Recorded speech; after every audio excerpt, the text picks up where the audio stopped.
After the fall of the communist government in Kabul in the year 1992, the Mujahideen group started fighting among themselves over taking control of the city of Kabul.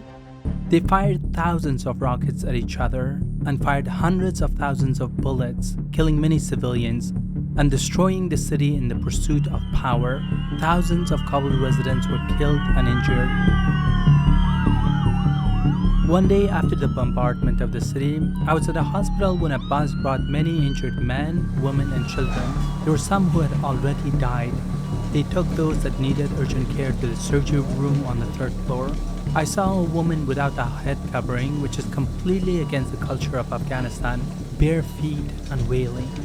She was covered with dust as a result of a rocket which had destroyed her mud house and had injured her husband.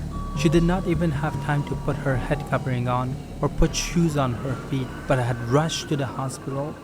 She was running up and down the stairs, crying loudly and asking for help for her badly injured husband. She was shouting, "Oh God, God, where are you? Do you have eyes? Do you see?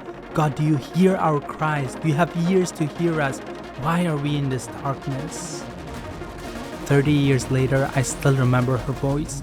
It was not just her cry, an Afghan woman's cry to God. It was this whole scene of a sense of the absolute absence of God in the midst of her pain and her helpless wailing. Her questions were not only her questions. Her cry was Afghanistan's cry and our nation's despair and despondency.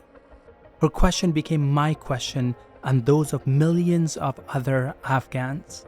Many years passed. It was in 1999 when I first heard the message of the gospel, and for the first time in my life, I found the answer to her questions and to mine. در ابتدا کلام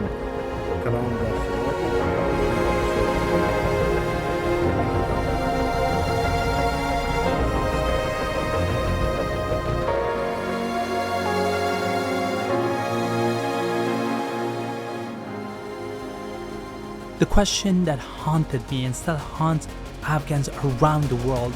The questions like, "Oh God, where are you? Do you see? Do you care about us? Why are we in this darkness?" These questions, these very questions were answered in one word. Immanuel, God is with us. In the midst of the darkness of the darkest nights, the deepest of sorrows and pain unimaginable, God is with us. He's not hiding, He's not far, He's with us, waiting to wipe away our tears. He awaits to break the darkness with His light, and one day we will see how He makes wars cease to the ends of the earth.